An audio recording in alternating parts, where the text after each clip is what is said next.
Greetings, the beloved Eastside. I just want to take a quick moment as we kind of approach the middle part of the week and touch base with you.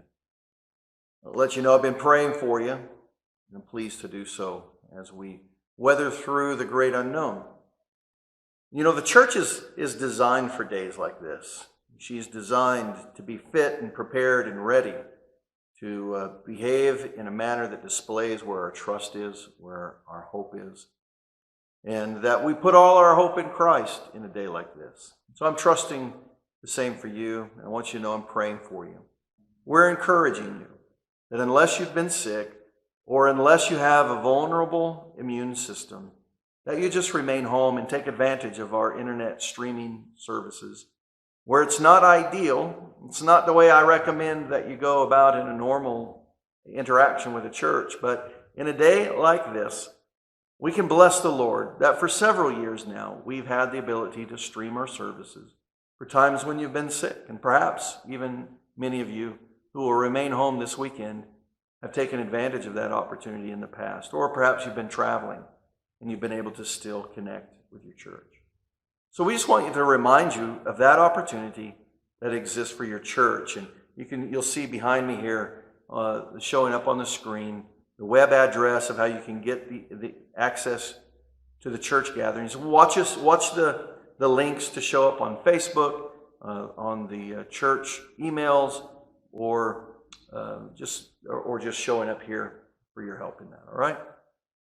So otherwise, if you're healthy and you feel that it would be a safe place and a good day for you to get out of your house and come and gather at the church, and just know that on Wednesday night, we intend to be here for prayer. And you're invited to come and participate and pray with the church. We'll do that on Wednesday night at 5:30 in the evening. And then Sunday morning, 9:15, is our regular small group Bible studies. And then at 10:30 is our corporate worship gathering here at 204 Eastland Drive North. And then again, Sunday night at 5:30 p.m. So all of those regular meeting times are still scheduled, and we intend to still meet. With the understanding, obviously, that things could change. They could change rapidly and quickly.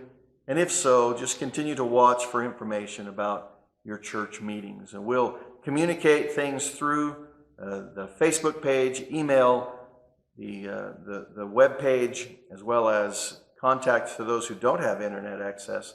Your deacons are prepared to make phone calls and probably even already have been to some, just checking in and seeing what your needs are. So I just want you to be aware of that. Now, one thing that you may be thinking, hey, you know what, my data plan isn't big enough for me to sit and watch an entire service on a Sunday morning. Are there other options? And by the grace of God, there are. Because of our partnership with Sermon Audio, we have the ability to stream our services in video format on the internet, in audio format on the internet, and through the phone line.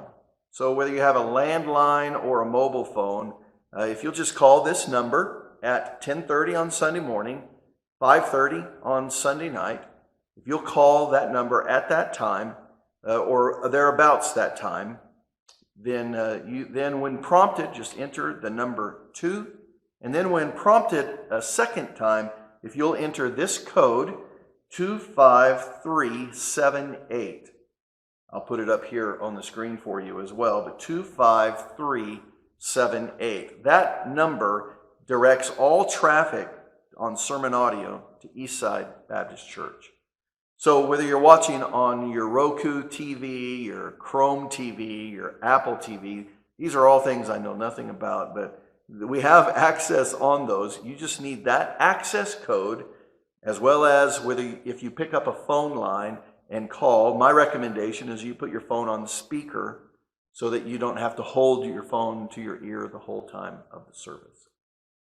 So that's an additional blessed kindness that's provided to us through this ongoing partnership that we have with Sermon Audio. And I encourage you, if you're unable to gather with us this Lord's Day, to take advantage of the way that you can still stay connected with us and still participate in this way. But there is something most unique about the Church of the Living God. She is designed to be a gathering people. She's designed to be a praying people. She's designed to be a worshiping people.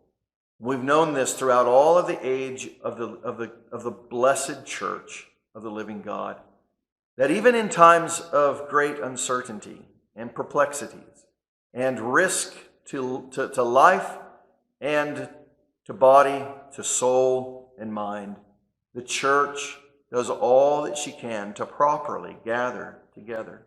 So that's what we want to encourage even for us in a day like this. With respect that we're dealing with a virus that we can't know has it shown up or not. And that's why we're asking, if you've been sick recently, during this season, please remain at home. Or if you have a compromised or a vulnerable immune system, that you remain at home. And we'll have hand sanitizer on the church property. We'll do all that we can to refrain from shaking hands or causing anxieties where anxieties are not necessary to exist. We'll give respect and grace and joy to one another as we gather together. Now, do be mindful of this. When I met with your deacons and the other pastors on Sunday, we have decided at this time to suspend our shared meal. So whenever we have that in the schedule, and until further notice is given, that we have suspended that shared meal time together. We will be observing the Lord's Supper this Sunday, and we will do this with extended care and consideration. We'll invite the families to come forward together and take the elements rather than pass the plates through every hand that's in the room. So just be mindful of that. We'll give instructions on that, Lord willing, on Sunday. All right? If you have any questions, don't hesitate at all to call. If you need some help, some assistance with something, don't hesitate to contact your church. If you find a neighbor is in need, don't hesitate to engage your church. So it's for the glory of God that we exist in a day like this, for a day like this, for the glory of God. So we will aim to do that in this day as well. May the Lord bless you. May the Lord bless your household. May the Lord bless His church with an advancement of the gospel, even in a day like this, for His glory and for the good of all of humanity. Lord willing, we'll see you soon.